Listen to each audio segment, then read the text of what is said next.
નમસ્કાર. અહીંયા વેડછી જે ગાંધી વિદ્યાપીઠ છે ત્યાં મુલાકાત છે અને હોસ્ટેલમાં એક વિઝિટ કરી છે અને કેટલાક માહિતી અને એમનો અનુભવ આપણે તાલીમાર્થીઓ વિદ્યાર્થીઓનો જોઈએ. નમસ્કાર. નમસ્કાર. આપનું નામ શું? હું ગામિત સંજય. હા. એસવાય સેકન્ડ યરમાં અભ્યાસ કરું છું. સરસ. અને ગાંધી વિદ્યાપીઠમાં કેવી રીતે તમારે આવવાનું થયું? અમારું તો મેં 2022માં જ્યારે એમએસસી કમ્પ્લીટ કર્યું પછી બીએડમાં શિક્ષક તરીકે મારું આગળ સેવા આપવાની હતી, એટલે એના માટે બીએડની ડિગ્રી જરૂરી છે. એટલે મેં બીએડ માટે વિદ્યાપીઠમાં એડમિશન લીધું. સરસ સરસ, જોરદાર. હવે તમે શરૂમાં અહીંયા કેવું વાતાવરણ લાગ્યું અને હમણાં કેવું લાગે છે તમને? થોડું અનુભવ તમારું શેર કરો.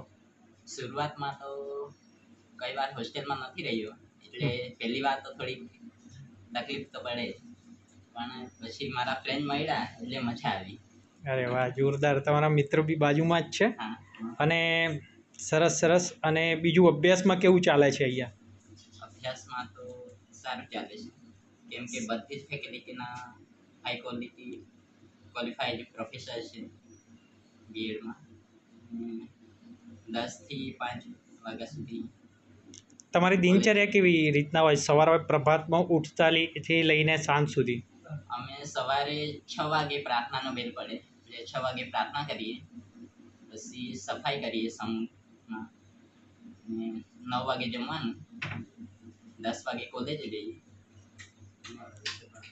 10:30 પ્રાર્થના, એ પછી લેક્ચર ચાલે, 5 વાગે છૂટીએ, અને 5 વાગે છૂટ્યા પછી ગાર્ડનમાં જો ઉનાળો હોય તો પાણી છાંટવાનું, બગીચામાં. રસોઈ ટુકડીમાં હોય તો રસોઈ કરવાની, 6 વાગે જમવાનું. અહીંયા રસોઈ કોણ બનાવે? અમે જ બનાવીએ. વિદ્યાર્થીઓની ટુકડી પાડેલી હોય કે 10 જણા જાહેર રસ્તાની સફાઈ કરશે, 10 જણા ચીકુવાડીએ વાળશે અને 10 જણા હોસ્ટેલ સફાઈ, ને બાકીના જે બચ્યા એ સવાર સાંજની રસોઈ. બસ. વિદ્યાર્થીઓ જાતે રસોઈ બનાવે. અને સાંજના સમયે આ તમારી કેવી દિનચર્યા હોય છે 5-6 વાગે પછી? 7 વાગે સમૂહ પ્રાર્થના થાય, એના પછી 1 કલાક બુક વાંચન થાય, સમૂહમાં બધા વાંચવા બેસે પ્રાર્થના પછી. અને પછી 8 વાગ્યાથી પોતપોતાનું કામ, કોલેજનું કંઈ આપેલું હોય તે, પછી બરાબર. તો અહીંયા ભોજનથી માંડીને બધી જ રીતના તમે જ જવાબદારી નિભાવો છો. તો અહીંયા જોઈ શકાય કે અહીંયા જે વિદ્યાર્થી છે કેવી રીતના ગાંધી વિદ્યાપીઠમાં બુનિયાદી શિક્ષણ મેળવે છે. હવે એમની બાજુમાં જ બીજા ભાઈ છે, એમનો પરિચય લઈએ આપણે. મારું નામ છે મહાલાન કે હું એસવાય બીએડમાં અભ્યાસ કરું છું. અને અહીંયા તમારે આવવાનું કેવી રીતે થયું? મારું એવું કે એમએસસી કમ્પ્લીટ કર્યું, પછી બીએડ કરવાની ઈચ્છા હતી તો બીએડમાં આવ્યો. બરાબર. અહીંયા બીએડમાં શિક્ષણ પદ્ધતિ કેવી રીતે છે? ખૂબ સરસ છે. અહીંયા બધા એમ સર છે પૂરતા આપણને માર્ગદર્શન આપી રહી, એમ બધું સારું છે. હાલ તમે કયા સેમેસ્ટરમાં અભ્યાસ કરી રહ્યા છો? હાલ અમે સેમ 3માં અભ્યાસ કરું. સેમ 3માં અભ્યાસ કરો છો. હવે તમારે અહીંયા કેવી રીતે સિસ્ટમ હોય છે? સેમેસ્ટર 1, 2, 3માં કેવી રીતે વર્ક કર્યું?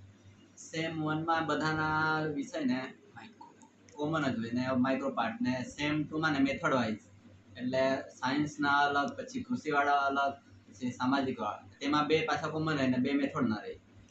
સરસ. અને એના પછી હમણાં દિનચર્યામાં તમે કેવી રીતના આમ કેવું લાગે છે તમને? કેવો અનુભવ રહે છે?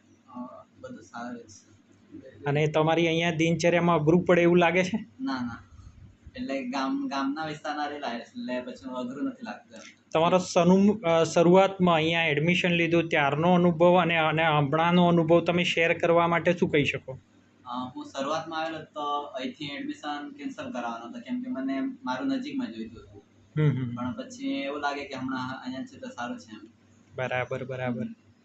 અને હવે તમે અનુકૂળ થઈ ગયા અને સારું લાગે છે. સારું લાગે છે. અને હવે તમારે નિત્ય જબ્બાન લેંગા પહેરવા પડે છે, એ કેવું લાગે છે? એ સારું લાગે છે ને? અને એક તો તમારે નિત્ય, કારણ કે તમે બુનિયાદી શિક્ષણની એક વિદ્યાપીઠમાં તમે એડમિશન લીધું છે, તો તમારે નિત્ય આ જબ્બા અને લેંગા તમારો યુનિફોર્મ હોઈ શકે, એટલે એ તમારે રેગ્યુલર પહેરવો પડે.